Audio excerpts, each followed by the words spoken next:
Mais uma vez eu quero saudar você com a paz do nosso Senhor Jesus Cristo. Dia de ressurreição, o nosso Senhor vive. Ele é aquele que nos resgatou da morte e nos deu a vida, vida eterna e vida em abundância. Conforme falamos na sexta-feira pela manhã, a morte e a ressurreição, elas são eventos ligados. Como a oração e a leitura das Escrituras estão ligadas, também a morte e a ressurreição do nosso Senhor estão ligadas. Uma ocorre para que possa ocorrer a outra. Sem a morte, não há ressurreição. Sem a sua morte, você não pode ressuscitar. Nós vamos meditar em 1 Coríntios capítulo 15, versos de 12 a 15, mas antes disso, eu quero convidar você a abrir em Mateus capítulo 28. Mateus capítulo 28.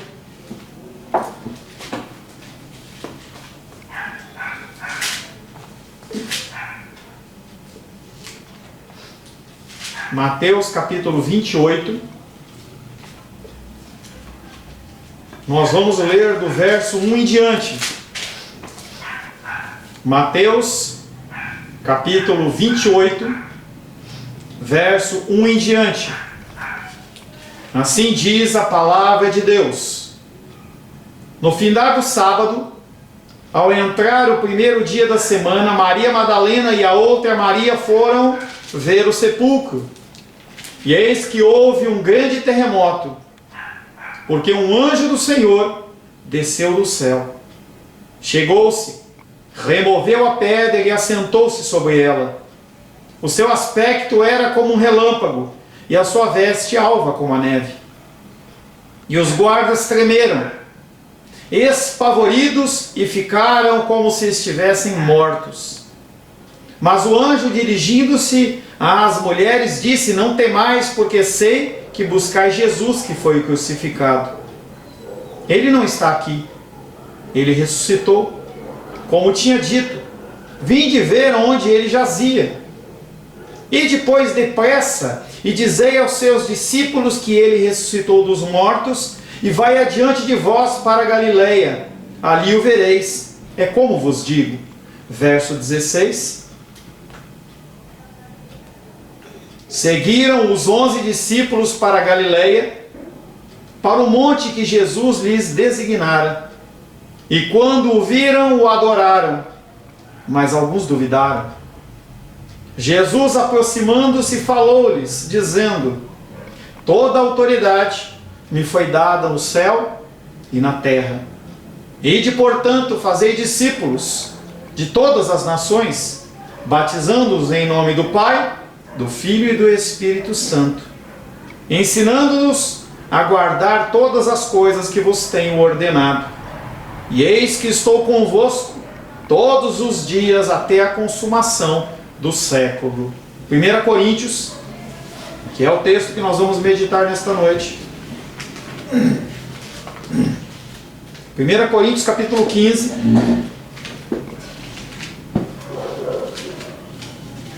1 Coríntios capítulo 15, versos 12 em diante. 1 Coríntios capítulo 15, versos 12 a 15. Assim diz a palavra de Deus. Ora, se é corrente pregar-se que Cristo ressuscitou dentre os mortos, como, pois, afirmam alguns dentre vós que não há ressurreição de mortos? E se não há ressurreição de mortos, então Cristo não ressuscitou. E se Cristo não ressuscitou, é vã a vossa pregação e vã a vossa fé. E somos tidos por falsas testemunhas de Deus, porque temos asseverado contra Deus que ele ressuscitou a Cristo, ao qual ele não ressuscitou, se é certo que os mortos não ressuscitam. Palavra do Senhor. Amém? O título da nossa palavra é a importância da ressurreição de Cristo. A ressurreição ela é tão importante quanto o seu nascimento, como a sua morte. Na sexta-feira pela manhã eu disse para você que há 3 grandes fatos importantes dentro da história humana. O primeiro é o nascimento de Cristo, que nós convencionalmente, culturalmente, definimos como o dia 25 de dezembro. O segundo dia é o dia da morte dele, foi a sexta-feira santa. E nesse domingo é a data da ressurreição dele. 3 fatos que mudaram a história. Sem esses 3 fatos nós estaríamos perdidos. A ressurreição é um tema que as pessoas não gostam muito de tratar, menos do que pecado, porque a ressurreição ela remete a algo que precisa ser restaurado, e as pessoas elas não gostam de se ver como alguém que precisa de restauração, elas gostam de se ver como seres perfeitos. Apóstolo Paulo está pregando na igreja de Corinto, e ele percebe que aqueles homens começam a falar contra a ressurreição. Uma série de ideias espirituais, heréticas, são implantadas em meio à igreja de Corinto, que nós vemos inclusive nos dias de hoje. O primeiro versículo que nós vamos meditar é 1 Coríntios capítulo 15, verso 12. Vamos orar. Senhor, em nome de Jesus, nós lemos a Tua palavra que é bendita, que é santa, que transcende épocas e eternidades. Quero pedir ao Senhor que o Senhor fale conosco, Pai. Que o Senhor possa, Pai, nos dar o espírito de entendimento e capacitação sobre a minha vida. Eu peço a Ti que o Teu Espírito Santo me utilize como um vaso, como instrumento da Tua vontade, para trazer uma mensagem, um recado santo ao meu coração e ao coração dos meus irmãos e das minhas irmãs. Oro em nome de Jesus. Amém. 1 Coríntios capítulo 15, verso 12 diz: Ora, se proclama que Cristo ressuscitou dentre os mortos, como dizem alguns de vós que não há ressurreição de mortos. Um grande questionamento para você é você definir na sua vida cristã se a palavra de Deus ela é a palavra ou ela contém. Se ela é do primeiro versículo de Gênesis até o último versículo de Apocalipse, tudo que está aqui é verdadeiro. Se a Bíblia para você ela contém a palavra de Deus, você está com um problema, porque você não vai conseguir definir o que é e o que não é, que é o que está acontecendo na igreja de Corinto. Eles ouviram a pregação de Paulo baseada nas Escrituras e eles começam a inventar algumas coisas. A dúvida é algo que nos consome. Vivemos em uma sociedade extremamente racional e que adora fazer chacota, em especial com as coisas sobrenaturais, em especial ainda em relação ao cristianismo. Não era diferente nos tempos de Paulo e em Corinto. É muito mais fácil eu criar uma fábula na minha mente. É muito mais fácil eu acreditar que a Páscoa se refere a ovo de Páscoa, a coelho. É mais fácil eu pensar no Natal, na figura do Papai Noel, com a figura do homem gordão da Coca-Cola, do que você pensar em coisas realmente espirituais.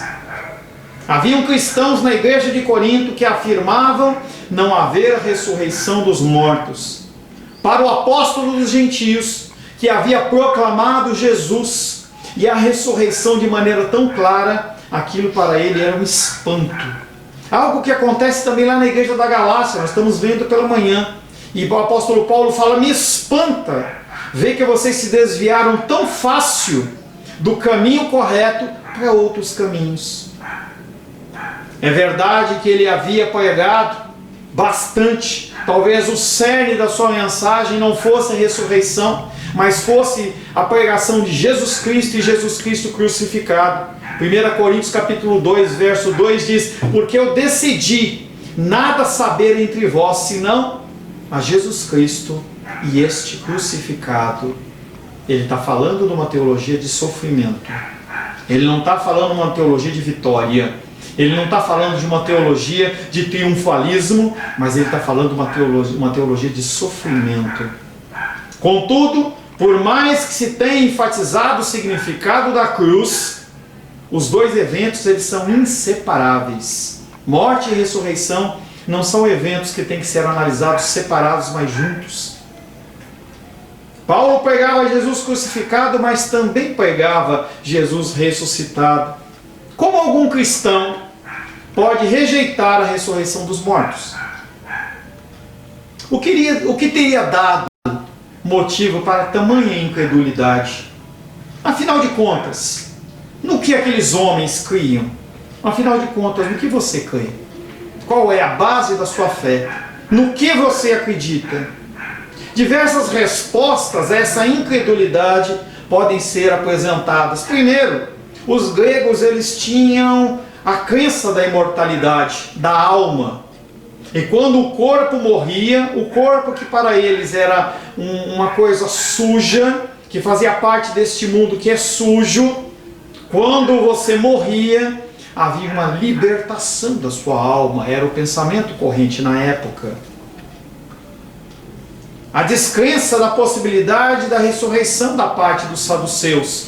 Saduceus eram um grupo de judeus que acreditava na lei, mas não acreditava na ressurreição. Um terceiro motivo é a descrença, mesmo hoje, de que o túmulo de Jesus estava vazio. As pessoas elas não querem acreditar.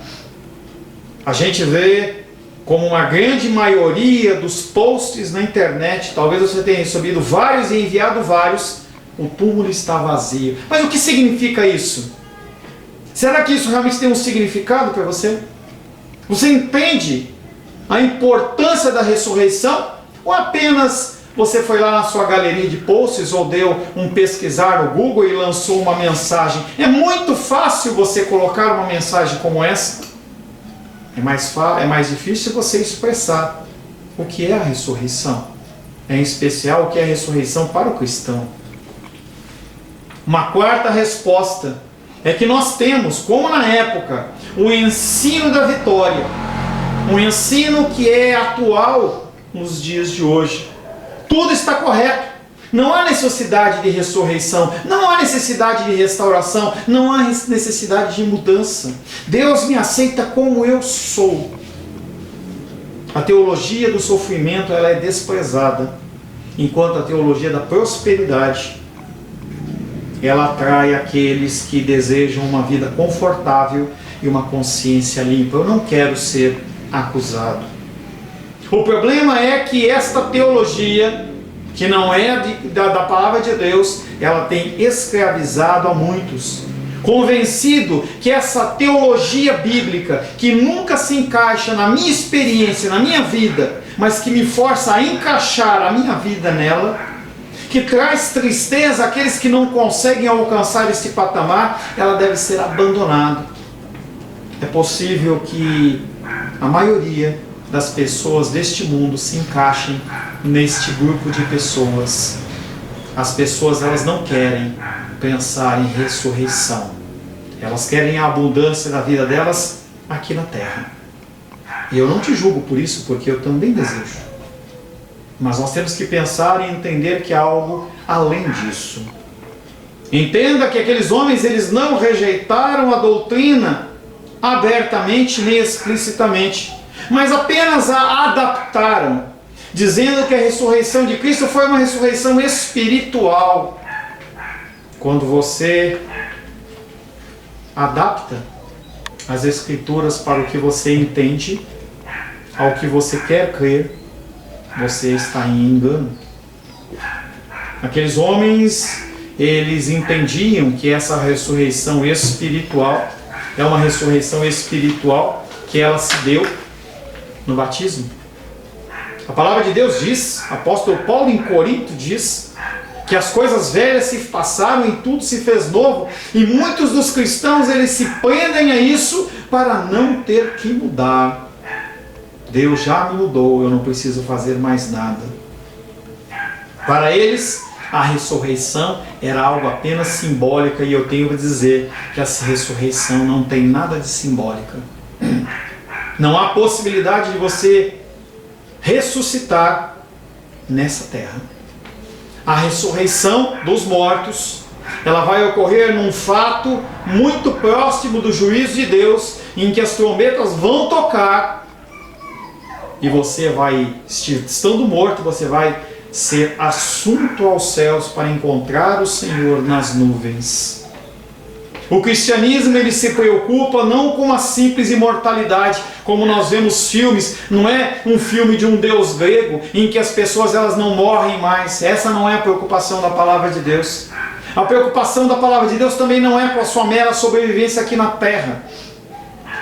A preocupação da palavra de Deus não é com a sua reencarnação, para você ficar aqui na terra tentando melhorar, porque você não vai conseguir melhorar. Não há possibilidade de você viver aqui 1000 anos e você sair melhor, porque você vai incorrer nos mesmos erros. A preocupação da palavra de Deus é com a minha ressurreição e a sua ressurreição de uma forma completa e corporal. Para Paulo e para todos os autores do Novo Testamento, necessariamente a ressurreição que iria ocorrer era uma ressurreição da pessoa toda. Não apenas da sua parte imaterial, alma e espírito, não apenas do corpo, mas algo único, num sentido que todo o corpo, alma e espírito, a sua parte material e imaterial, ela vai ressuscitar toda junta. A ressurreição de Cristo, que aconteceu no passado, ela tem um significado para você hoje. Por Jesus Cristo ter vencido a morte, também nós não teremos a morte como algo final. Quando você sepultar um ente querido seu, isso ocorrerá mais cedo ou mais tarde, e aquela pessoa for do Senhor, você vai se entristecer, porque é natural do ser humano, mas entenda que isso não é o fim. Você vai voltar a ver esta pessoa. Não há mais necessidade de sacrifícios. Não há mais necessidade de você fazer obras para entrar na presença do Pai. Porque Jesus Cristo morreu e ressuscitou. A conta ela já foi paga. Hebreus capítulo 10, verso 12 diz: Jesus, porém, tendo oferecido para sempre um único sacrifício pelos pecados, assentou-se à destra de Deus. E sabe o que acontece? Ele estabeleceu um caminho para você seguir. Um caminho que é definido por Ele, para que você o encontre e você possa sentar também na presença do Pai. Em todo o Novo Testamento, a ressurreição é vista como uma demonstração do poder de Deus sobre a morte e a concretização da promessa de Cristo sobre a minha vida e sobre a sua vida. A ressurreição, ela tem a ver com o cumprimento da promessa que Ele faz para mim e para você. Tem a ver com um passo após a sua morte. 1 Coríntios capítulo 15, verso 13. O apóstolo Paulo começa a discutir com aqueles homens. A partir da premissa que eles estão dizendo que não há ressurreição dos mortos, ele começa a desconstruir esse raciocínio e ele fala para eles em 1 Coríntios capítulo 15, verso 13. Se não há ressurreição de mortos, também Cristo não ressuscitou. Talvez eles não tenham pensado nisso. Se não existe algo que possa ser chamado de ressurreição, então Jesus, ele não triunfou sobre a morte. Se os mortos não ressuscitam, então Jesus continua morto. Presume-se que os homens de Corinto que assim afirmam, nunca pretenderam sugerir que Jesus estava morto, mas o raciocínio dele dava nisso. Paulo, no entanto, enfatiza que o pensamento deles é ilógico. É ilógico. A verdade que procede de Deus, ela é coerente. E quando você começa a inventar coisas que não estão nas Escrituras, faz com que as peças elas não se encaixem bem. A verdade que procede de Jesus é coerente, está solidamente estruturada e não se contradiz nunca. A palavra de Deus não é um castelo de cartas, é um prédio sólido, com fundamentos sólidos que não podem ser abalados. Negar um ponto desta verdade é desmoronar toda a estrutura. Naturalmente, a verdade em si não está em perigo. Talvez esteja em perigo para aquele que acredita e aquele que ouve, mas a verdade em si, ela não está em perigo, porque a palavra de Deus, ela não muda. Ela permanece para sempre. Apesar de eu querer adaptar para a minha vida, essa verdade, ela continua inabalável. Lucas 16:17 diz: é mais fácil passar o céu, é mais fácil passar a terra, do que cair um tio sequer da lei. Qualquer coisa é mais fácil de acontecer, maior ou menor, do que a palavra de Deus deixar de se cumprir. Mas se os homens como os de Corinto decidirem escolher quais aspectos da verdade vão aceitar, acabarão ficando sem nenhuma verdade. Lembra que eu disse para você, você precisa definir se as escrituras elas são válidas na sua inteireza, na sua integralidade, ou só partes que te agradam? Será que para você a caixinha de promessas é suficiente? Sinto lhe dizer que se você se apoia nisso, você está perdido. Não há meia verdade no cristianismo. Não há como você ser meio cristão. Não há como você ser um cristão não praticante. Ou você é, ou você não é. Essa atitude revela, de um modo geral, o perigo de se aproximar à pessoa de Jesus com pressupostos. Eu vou à igreja, mas eu creio só até aqui. Eu só me abro até aqui. Eu só permito que as escrituras entrem até aqui. Nesse pecado, não. No meu pecado lá, não, isso não mexe. Afinal de contas, quando eu peso perante as pessoas, eu estou numa média muito acima delas. Essa atitude revela algo perigoso. Muito perigoso. Se você se aproxima da pessoa e da obra de Jesus com uma ideia preconcebida, que pode não ser verdade, você começa a fazer questionamentos do tipo: pode ou não pode acontecer? Os mortos ressuscitam ou não ressuscitam? Milagres ocorrem ou não ocorrem? A palavra de Deus diz que em todo tempo Ele vai ser fiel comigo, não vai permitir que o alimento falte na minha mesa. Pode ser que falte. Depende do governo, depende do vírus, depende de uma série de fatores. Se você faz isso, você sofre. Você pode começar a questionar: não há vida depois da morte? Ou eu nunca vou mudar?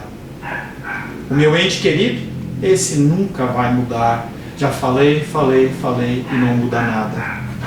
Hebreus capítulo 4, verso 12 diz: porque a palavra de Deus ela é viva e eficaz, e é mais cortante do que qualquer espada de 2 gumes, e penetra até o ponto de dividir alma e espírito, juntas e medulas, e ela, apenas ela, é apta para discernir os pensamentos e propósitos do coração. A única coisa que pode mudar a sua vida chama-se Palavra de Deus, e não fragmentos da Palavra de Deus, mas na sua inteireza.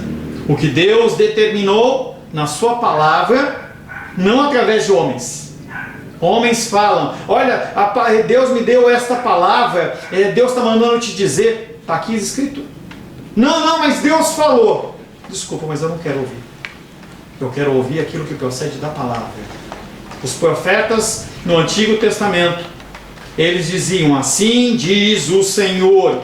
Não porque eles tiravam da mente deles um recado. Não, eles iam nas Escrituras. Eles confrontavam o povo, as pessoas, em relação àquilo que elas viviam, em relação ao que a palavra dizia que elas tinham que viver.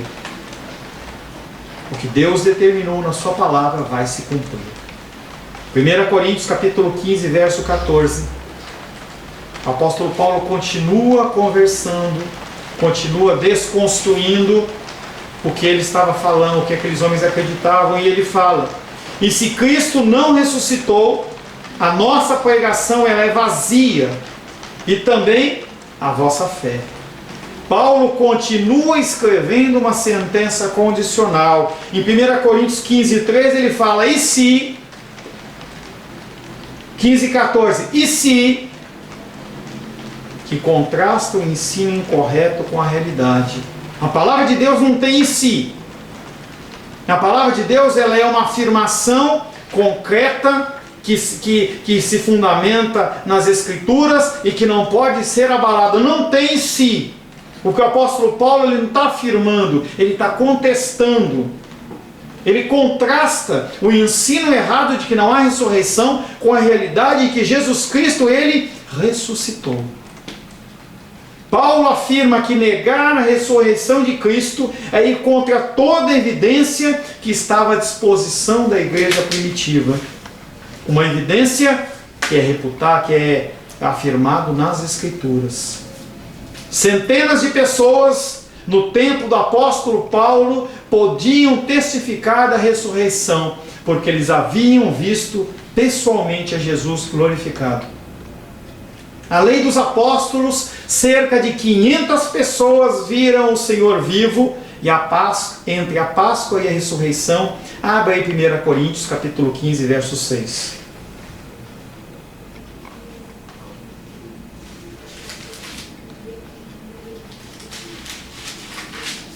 1 Coríntios 15, verso 6. Assim diz a palavra de Deus. Depois Jesus foi visto por mais de 500 irmãos de uma só vez, dos quais a maioria sobrevive até agora, porém alguns já dormem, porém alguns já morreram. Como que aqueles homens falam que não tem ressurreição, se há nos tempos da igreja de Corinto, se há nos tempos do apóstolo Paulo, da pregação que estava ocorrendo, o testemunho real de 500 pessoas ou mais? Paulo está declarando que toda a sua vida seria uma completa perda de tempo se não houvesse ressurreição. Todas aquelas perseguições, todos os sofrimentos, todas as tribulações teriam sido inúteis. Para você, sem ressurreição de Cristo, você está sofrendo à toa. A implicação óbvia seria que não só a sua própria vida e ministério seriam fundamentados numa fraude, como também a de cada apóstolo, como também a minha vida e a sua vida. A palavra traduzida por vazia dizia que sem a ressurreição de Jesus, nada resta na fé cristã. Tudo que Jesus Cristo fez, a concepção sobrenatural, se acabasse na morte, tinha sido tudo em vão. Todo o ímpeto da salvação, no presente e na eternidade, está fundamentado não simplesmente sobre o princípio da ressurreição, mas sobre a realidade da ressurreição. Não é uma teoria. Quando se pensa na evolução, segundo Darwin, fala-se que é a teoria da evolução. Por que é uma teoria? Porque não pode ser provada. O que o apóstolo Paulo está falando aqui, ele não está falando de uma teoria, ele está falando de uma evidência. Vamos perguntar para aqueles 500 homens que viram Jesus se não era verdade.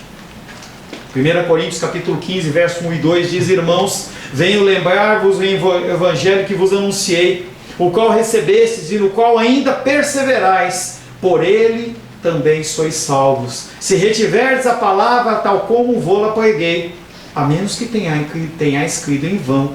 O apóstolo Paulo confronta aqueles irmãos e fala: tudo que eu preguei leva vocês à salvação. Tudo que eu preguei leva vocês à ressurreição. Se vocês creem na palavra que eu preguei, se vocês creem naquilo que foi falado, aquilo que é atestado nas Escrituras, vocês também vão ressuscitar, a menos que vocês tenham crido em vão.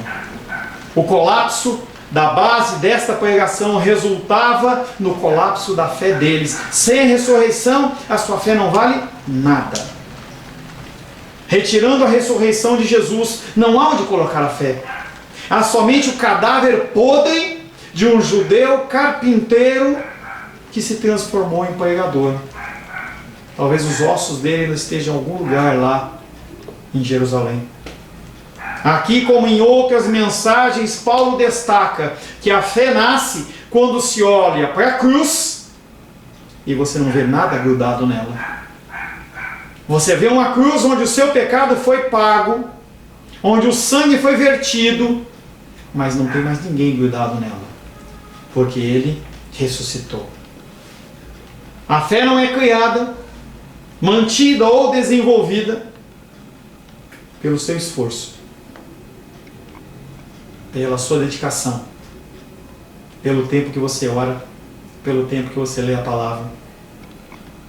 A sua fé, ela é mantida através da ressurreição de Cristo, que é a sequência da morte de Cristo, que é a sequência do nascimento de Cristo. Esses três fatores, eles estão alinhados e eles não permitem que nada se abale, porque eles são a estrutura. Jesus, ele é a rocha. A palavra de Deus é a rocha. O último versículo desta noite, 1 Coríntios 15:15. E nós somos tidos, continua dizendo, continua desconstruindo, e ele fala, se não teve ressurreição, nós somos tidos por falsas testemunhas de Deus, pois testemunhamos contra Deus, afirmando que ele ressuscitou o Cristo, quando ele na verdade não ressuscitou. Se é verdade que os mortos não ressuscitam. O apóstolo Paulo, ele vem desconstruindo a teologia daqueles homens e fala, se realmente vocês creem que não ressuscitou, vocês têm que entender a consequência. Nós facilmente adaptamos a palavra às nossas vidas. Você acha que coisas não são para você? Entenda que quando você desconstrói algo das Escrituras, há uma consequência espiritual. Não é o diabo te cutucando, não é uma maldição sobre a sua vida. É simplesmente que algumas coisas que eram verdade, elas passam a deixar de ter sentido. Se Jesus Cristo não ressuscitou, a reputação e até mesmo o caráter de Deus seriam destruídos, porque ele disse que ia ter e não teve. A vocação e o ministério de Paulo sempre foram apresentados como algo que Deus havia lhe dado, e não como algo assumido por ele mesmo. O evangelho que ele proclamava não era uma invenção pessoal, mas era dada pelo Deus mediante revelação. A mesma revelação que falou que Jesus Cristo ia ressuscitar. Paulo alegava, segundo as tradições apostólicas anteriores a ele, que Deus ressuscitou a Cristo. Se ele não fez nada disso, se Jesus não passava de um guru qualquer, na verdade um impostor, seria nada mais do que blasfêmia relacionar o nome do Deus Todo-Poderoso à figura de Jesus, que era o que os judeus levantavam. Quando Jesus falava, eu sou o Filho de Deus, eles falavam, blasfêmia, tem que morrer. O único motivo convincente para relacionar a pessoa e a obra de Jesus a Deus é a realidade da ressurreição. Somente Deus tem o poder sobre a morte. Se Jesus ressuscitou dos mortos, foi Deus quem o ressuscitou. Na esperança do cumprimento desta promessa, Paulo declara que todos que creem em Jesus Cristo também irão ressuscitar. Abra aí 1 Coríntios capítulo 15, versos 20 a 23, por gentileza. 1 Coríntios, estamos encerrando a palavra. 1 Coríntios capítulo 15, versos 20 a 23. Assim diz a palavra de Deus. Mas, de fato, a conclusão do apóstolo Paulo para aqueles homens, não para ele, para aqueles homens, mas de fato Cristo, ele ressuscitou dentre os mortos, sendo ele as primícias dos que dormem. Visto que a morte veio por um homem, também por um homem veio a ressurreição dos mortos. Porque assim como em Adão todos morrem, assim também todos serão vivificados em Cristo. Cada um, porém, por sua própria ordem. Cristo, as primícias, Cristo primeiro, depois os que são de Cristo na sua vinda. Quem são esses todos? João 6,37, não precisa abrir. João capítulo 6, verso 37.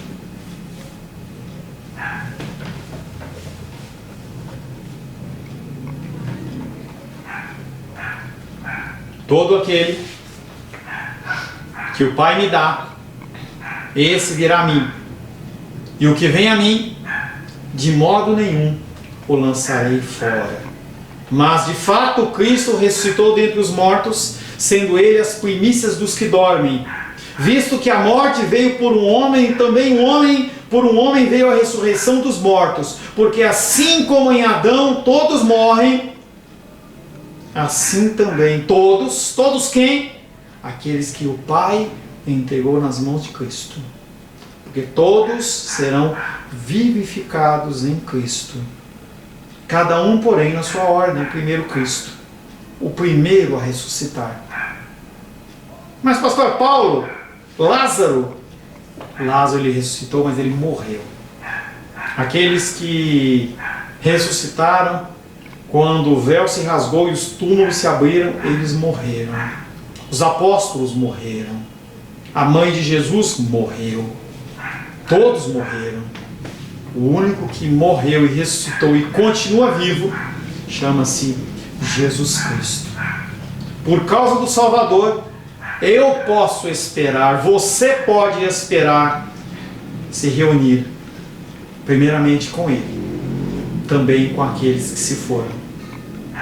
Somos abençoados com a certeza de que a morte não é o fim, porque Jesus, Ele ressuscitou. Eu quero convidar você a fechar os seus olhos e repetir 5 frases comigo. Não é para você falar baixinho, não. É para você expressar a sua voz. Porque Ele ressuscitou, eu vou suportar as lutas. Eu vou suportar as lutas.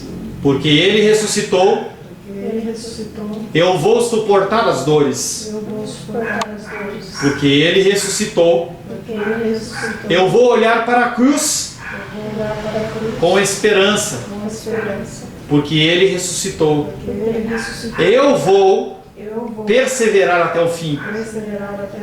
Porque Ele ressuscitou, eu também vou ressuscitar. Senhor, em nome de Jesus, louvamos, adoramos e bendizemos o Teu santo nome. O Teu nome que é maravilhoso, o Teu nome que é bendito, o Teu nome que é gracioso. Queremos glorificar ao Senhor mais uma vez, porque o Senhor é bom e a sua misericórdia dura para sempre. Te louvamos, Pai, pela ressurreição em Cristo Jesus.